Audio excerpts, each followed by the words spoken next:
آج کے سبق میں ہم تجوید کا ایک بہت اہم قاعدہ سیکھنے والے ہیں جس کا نام ہے قلقلہ۔ اس کو اگر آپ نے نہیں سیکھا ہے تو آپ تجوید کے مطابق قرآن نہیں پڑھ پائیں گے، اور اگر آپ قرآن تجوید کے مطابق نہیں پڑھ سکتے ہیں تو پھر آپ قرآن کو شاندار طریقے سے اور بہترین انداز میں نہیں پڑھ سکتے ہیں۔ تو یہ نورانی قاعدے کی تختی نمبر 11 ہے، اس کے اندر یہ قلقلہ کا قاعدہ آتا ہے۔ قلقلہ کا قاعدہ ہو یا تجوید کا کوئی بھی قاعدہ ہو، اس کے اندر ہمیں صرف 3 چیزوں کو سیکھنا ہوتا ہے۔ تو آپ ہر جگہ سے دھیان ہٹا دیجئے اور صرف ان 3 چیزوں پر فوکس لے کر کے آئیے۔ ایک ہے نام، یعنی اس تجوید کے قاعدے کا نام کیا ہے، وہ ہے قلقلہ۔ دوسری چیز ہے وجہ، یعنی تجوید کا کوئی بھی قاعدہ ایسا نہیں ہے جس کے بننے کی کوئی وجہ نہ ہو۔ قاعدے کا مطلب ہے رول۔ یہ جو قلقلہ کا قاعدہ ہے اس کے بننے کا ریزن ہے۔ ریزن کیا کیا ہے؟ ایک یہ ہے، دوسرا یہ ہے، یعنی قلقلہ بننے کی وجہ 2 ہیں۔ پہلی وجہ کے اندر یہ 5 حروف آتے ہیں، قاف، طا، با، جیم، دال۔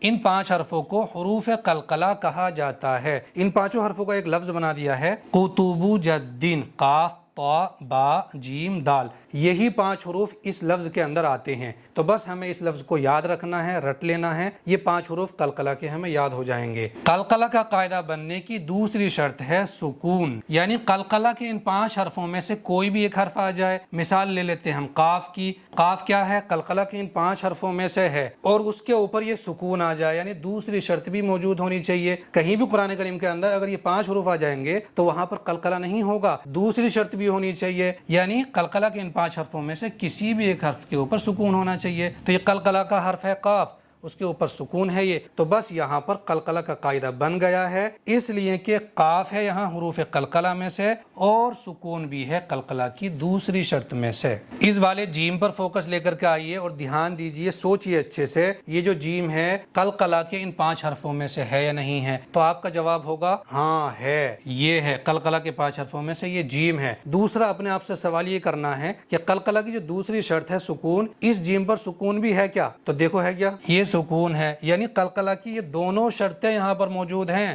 تو بس جیم پر قلقلہ کا قاعدہ بن گیا ہے۔ یہ جیم کا ایگزامپل لیا ہم نے، یہاں طا ہے، طا بھی حروف قلقلہ میں سے ہے، اور طا کے اوپر قلقلہ کی یہ دوسری شرط یعنی سکون بھی موجود ہے، اس لیے اس والے طا پر بھی قلقلہ کا قاعدہ بن گیا ہے۔ اس والے قاف پر فوکس لائیے، یہ جو قاف ہے قلقلہ کے ان 5 حرفوں میں سے ہے، قاف کے اوپر قلقلہ کی یہ دوسری شرط یعنی سکون بھی موجود ہے، اس لیے اس والے قاف پر بھی قلقلہ کا قاعدہ بنا ہوا ہے۔ یہاں جیم دیکھیے قلقلہ کے 5 حرفوں میں سے ہے اور جیم کے اوپر سکون بھی ہے، یعنی اس والے جیم پر بھی قلقلہ کا قاعدہ بنا ہوا ہے۔ ہم اچھے سے یہ سیکھ اور سمجھ گئے ہیں کہ قلقلہ کا قاعدہ بنتا کیسے ہے، لیکن یہ ساری چیزیں جاننے کے بعد میں کریں گے کیا ہم؟ سوال یہ کھڑا ہوگا یہاں پر کہ قلقلہ کا قاعدہ تو بہت اچھے سے ہماری سمجھ میں آ گیا ہے، لیکن اب کرنا کیا ہے؟ کہیں بھی قرآن میں قلقلہ کا قاعدہ ملے گا تو ہمیں اس کا جواب یہ ہے، یہاں پر دیکھیے گا قلقلہ کا قاعدہ ہے جن پر قلقلہ کے حرف کے مخرج